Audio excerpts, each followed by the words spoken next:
Imagine waking up every day feeling calm, centered, and ready to face whatever life throws at you. No more spiraling thoughts, no more emotional chaos, just a sense of balance and clarity guiding you through. Emotional well-being isn't just a luxury, it's the foundation for a truly fulfilling life. And the best part? Achieving it doesn't require years of struggle or complicated techniques. Buddhist wisdom has gifted us simple, transformative habits that can unlock this peace within us. By the end of this video, you'll discover 7 life-changing practices that will not only boost your emotional health, but also help you see the world and yourself in a whole new light. Stay with me, because what you're about to learn might just be the key to the inner happiness you've been searching for, the silent force that forms every part of our lives, emotional well-being. What occurs when our emotions are balanced? We find our way to challenges with clarity, form stronger connections in work and in intimate relationships, and decide with confidence. Even the simplest of tasks overwhelm us when emotions overwhelm us. According to Buddhism, inner peace is not something you find accidentally, it's something you work on. And it's by cultivating with mindfulness our emotional well-being that we build a life full of harmony, joy, and resilience flow. And this is what allows us to actually really thrive, whatever life throws at us. Let's explore the 7 habits that transfer your life. Habit 1. Start each day with a clear intention. When you wake up every morning, that's a choice. You can choose to let the day pull you in every which way, like a leaf caught in the wind, or you can take charge, beginning with a single clear intention. And it's not just a buzzword or a quote you can read. This is one of the easiest yet most transformational habits you can adopt. In Buddhism, there's a profound teaching. What you think, you become. Seeds of thought and emotion are some things your thoughts and emotions are like, and every morning you plant some of them. Thinking of picking the seeds for the life you want to grow begins your day with a clear intention. It is a tone for how you approach your challenges, how you interact with the other humans, and even how you feel about you. An intention is never about what you need to get up and do right now. It's about how you want to live.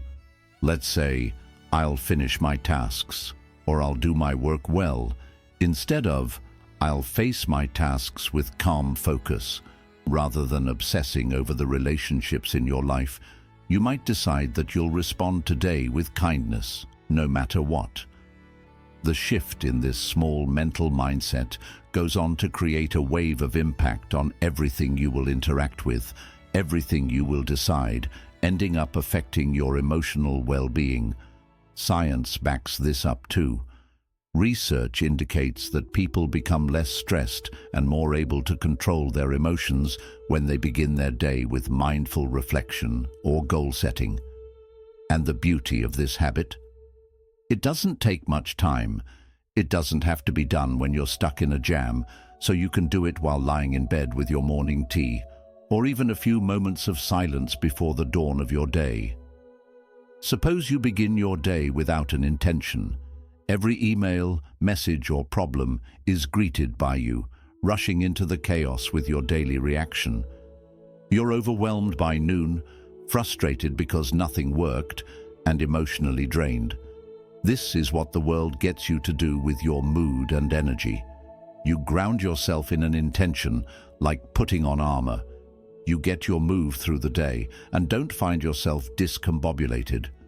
Your energy is set in the morning and you stay balanced.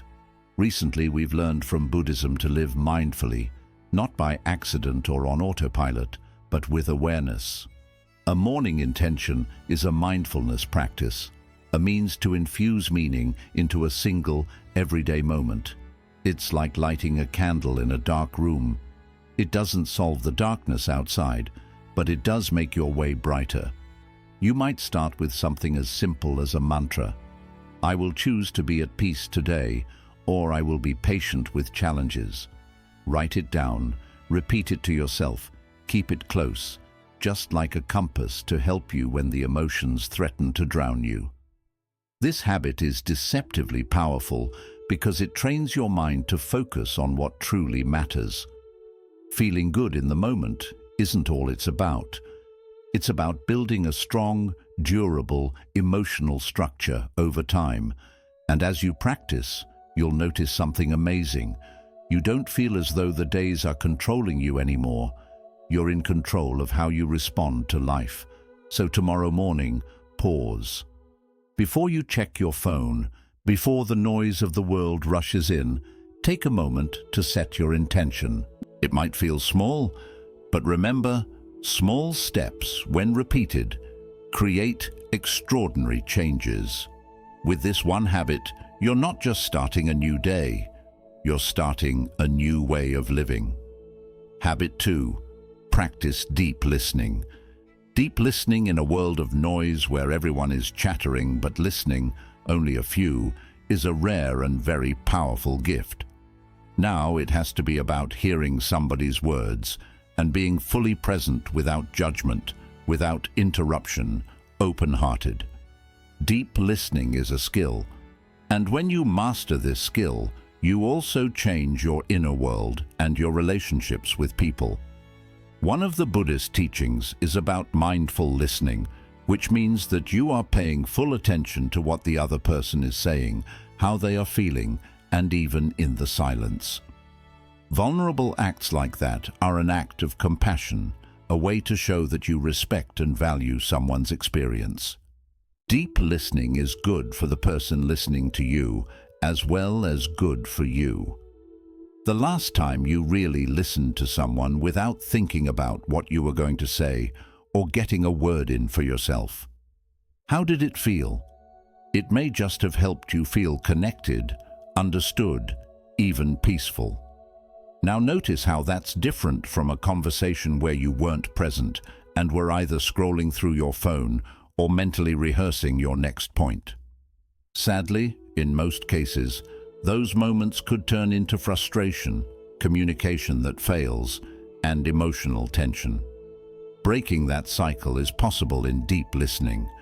When you only concentrate on the person next to you, you provide them with a safe space to talk. And here's the surprising part. Long gone is the idea that healing relationships means healing your own emotions. This practice does both. Listening deeply takes you out of your own mind and its endless buzz. Instead of reacting impulsively, you start to observe. It allows time for your emotions to settle, so your mind can feel clear and calm. Understanding why others do what they do and what they really do is key to eliminating much of the emotional pain, Buddhism says. Failing to understand people and being misunderstood cause much of your pain. However, deep listening closes the gap. That's enough to allow you to see past the words and into the intentions and emotions that create them. Take, for instance, you have someone's harsh tone around you and you react immediately. Until you pay attention, you may at least attribute it to his or her trauma or aggravation. It doesn't change what happened, but it can soften your response, replacing it with compassion. Here's how you can start practicing deep listening. When someone speaks to you, stop your inner dialogue. Don't judge, analyze, or prepare your reply. Instead, just focus all of your attention on their words, the way they say it, and how they're saying it. Once your mind starts to go, feel for it to return to the here and now. Also, when they are done speaking, take a minute before answering. It helps create space to begin to understand. This habit impacts in huge ways. In your presence, people will feel seen and heard, and that in itself can deepen your connection with them. However, you will realize a change yourself.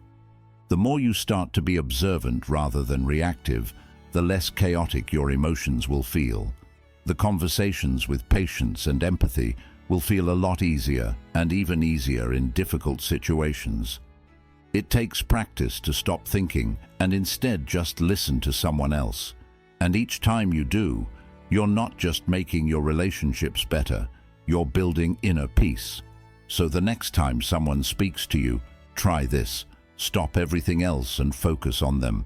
Do not just listen with your ears, but with your heart. But you'll be amazed by how much this simple act brings the emotional clarity and connection. Habit 3. Let go of comparisons. There's a silent thief that steals your joy and robs you of peace every time you look at someone else's life. Comparison.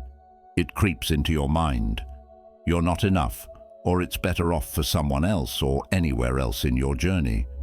The thing is, comparison is one of the most debasing routines around. It gets to weigh you down emotionally until you begin to feel stressed, inadequate, and alienated from who you really are. Attachment is the Buddhism teacher. The suffering is when we attach.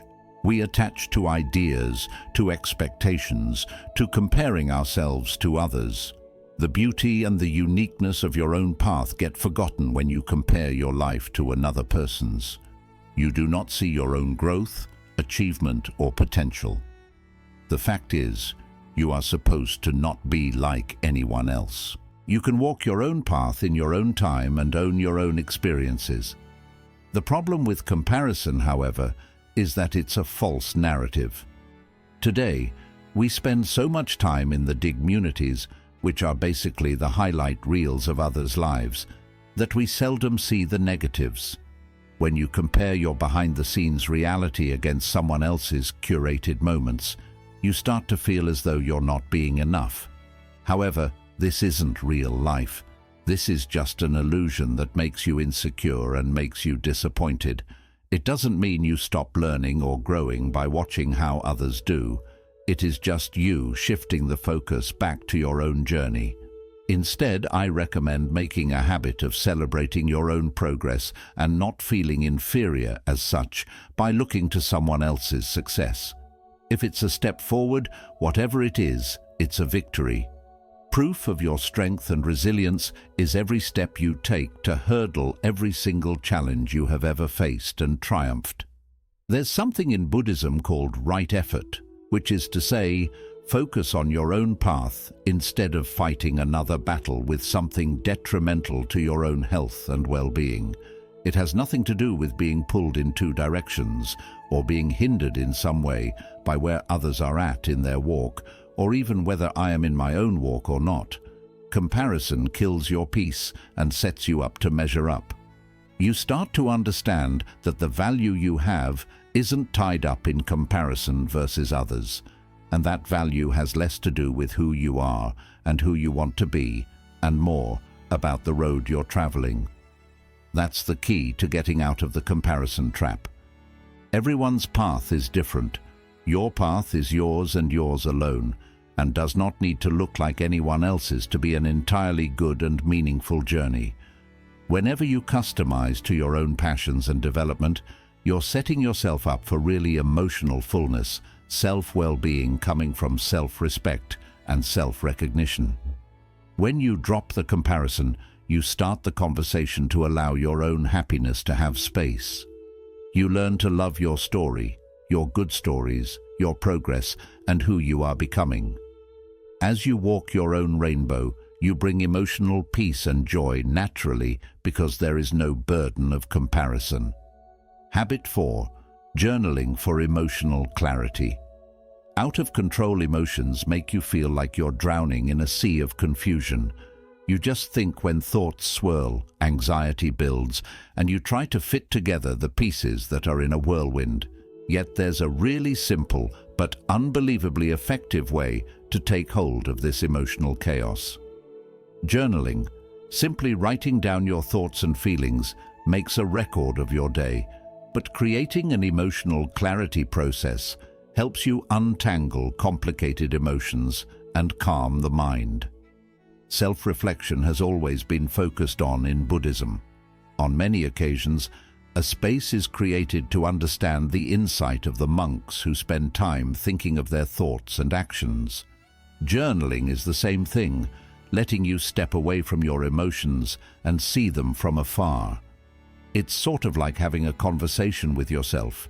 You get to ask, what's actually going on here? And Why do I feel this way?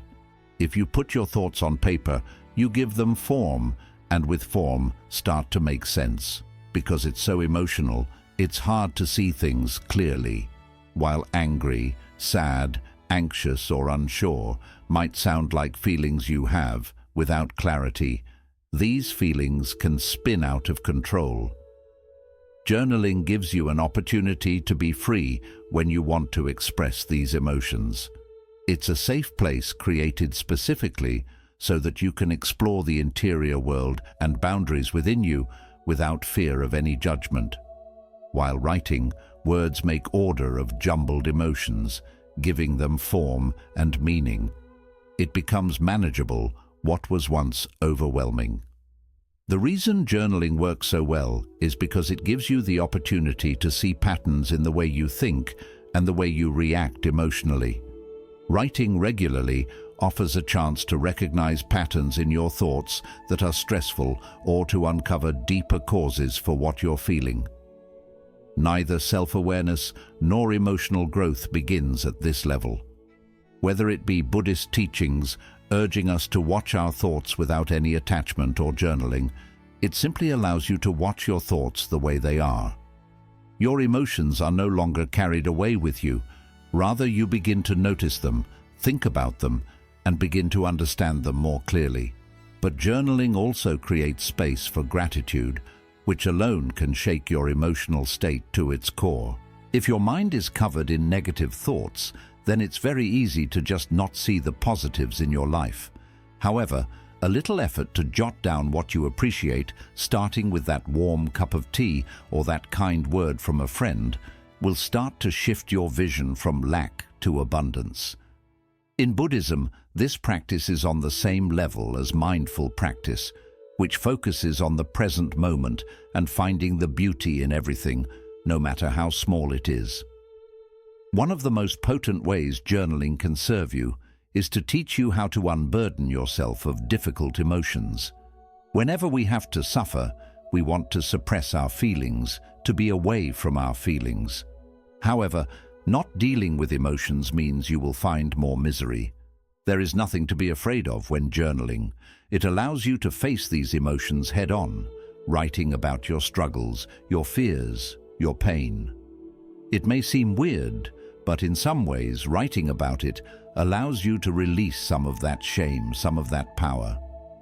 Writing about yourself and then expressing things you are feeling honestly on paper helps with the emotional release and creates a sense of relief and catharsis. Journaling is so simple and so beautiful. There's no need to be a good writer. You don't have to get it perfect. The aim isn't to make a compelling story. It's to tell what's real to you without hiding anything. Whether you take 5 minutes at a time or for hours, the journaling act brings emotional clarity, emotional balance, and emotional calm. Now, if you've been feeling overwhelmed, stuck, or emotionally drained, you might want to journal. Begin with just a couple of minutes each day and allow the words to happen naturally.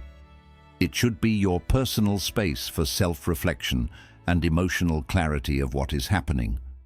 So, over time, you'll see that this simple habit can be used to calm your mind, help you understand your emotions, and come to the inner peace that is derived when you truly know yourself. Habit 5. Daily moments of stillness. Your daily life rushes. You feel as though you are constantly moving, reacting, and striving for some things.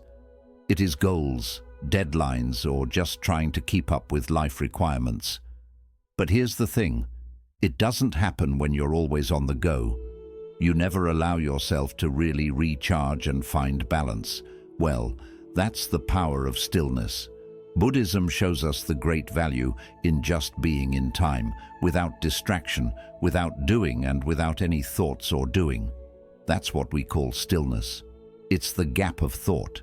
It's the space to reset with yourself. It's the quiet to bring harmony to the mind. When you're living in a world that's always on the move, stillness is what helps you stay grounded. And let's be honest for a moment. How often do you truly give yourself permission to be still?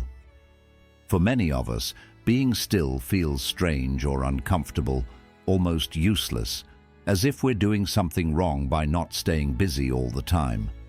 But you need to understand that these quiet moments aren't a luxury. They're essential for your emotional health. When you pause for just a few minutes each day to stop and breathe, you're giving your body and mind the space they need to rest and recover. Picture this. Your day has been hectic, your mind overflowing, and your emotions filled with stress and tension all over the place. Now, instead of forcing yourself to keep going, you choose to sit quietly for just 5 minutes. Close your eyes, take a deep breath or two, and stop worrying about where your thoughts are going. Let them pass by without holding on or judging them. That simple action has just created a moment of calm within all the chaos. In those few minutes of stillness, you're reminded of what peace, clarity, and balance feel like. It's a small habit, but it makes a big difference. Mindfulness and meditation are key parts of Buddhism, built on the main idea of returning to stillness, letting go of the world's noise, and taking in the quiet present that lives within you. It's not about clearing your mind completely or reaching some perfect state. It's about having the grace to pause, to step away from the storm of your thoughts, and to find a moment of presence right now. And here's the best part. Meditation doesn't have to last long or be some difficult practice to matter. You can fit it into your day, even in the tiniest moments. Maybe it's just taking a short break while waiting for your coffee to brew, a few deep breaths before a meeting, or sitting quietly for a moment during a busy lunch hour. When I make space for these moments regularly, they build up over time and bring a sense of emotional peace and clarity, which makes it easier to go through the day with less stress. To me, stillness is a part of emotional hygiene. Just like you clean your house to feel more organized, you also need to clear your mind and emotions to keep your inner world clean and balanced. Without taking time to be still, your thoughts can get messy and your emotions can become tangled in stress and worry. When you choose to make time for stillness, you give yourself the chance to reset and recharge. But when life gets busy, it's not always simple. You make room for fresh ideas to come through, for new perspectives to form, and for yourself to grow emotionally. Sometimes, the biggest changes for your emotional well-being come from doing less. You don't need to keep working endlessly or react to everything. You can still move forward. Just by pausing for a moment each day, even for just a minute, you connect with the deep peace inside you that's always there. With that in mind, stay still as you move through your day. You don't have to lose yourself in the noise and rush of life. Pause, breathe, just be. Stillness should be a part of your daily routine, and there's no reason why it can't be 5 minutes in the morning, during your lunch, or before bed. You'll be amazed at how this small habit can bring a big shift in inner peace, emotional clarity, and a natural sense of balance that lasts long after the stillness is gone. Without making big changes to your life, you can start adding these habits today, and that's what really matters. Just begin with one habit. It could be journaling, sitting in stillness, or anything else that feels right. Start small and grow from there. The most important thing is being consistent. You don't need to spend hours to feel the difference. What truly matters is taking these small moments every single day. Remember, change doesn't happen all at once, but with steady effort, you'll begin to see your emotional well-being shift toward more peace, clarity, and joy. It's this choice to act today that leads you toward a calmer and more meaningful life. Start now. There's no such thing as a perfect time. Choose one small habit, no matter how tiny, and begin making it a regular part of your daily routine. As you keep practicing these habits over time, you'll start to feel more peace and joy in your emotional life, and begin to live a life that feels more like what you truly want. So, which habit will you begin with? Let's support and motivate each other on this path. Share your choice in the comments below. If you're looking for more life-changing wisdom to help you live a balanced and fulfilling life, make sure to subscribe and stay connected for more powerful content. Taking these steps is truly worth it. It can lead you to a more emotionally healthy life. Let's walk this journey together.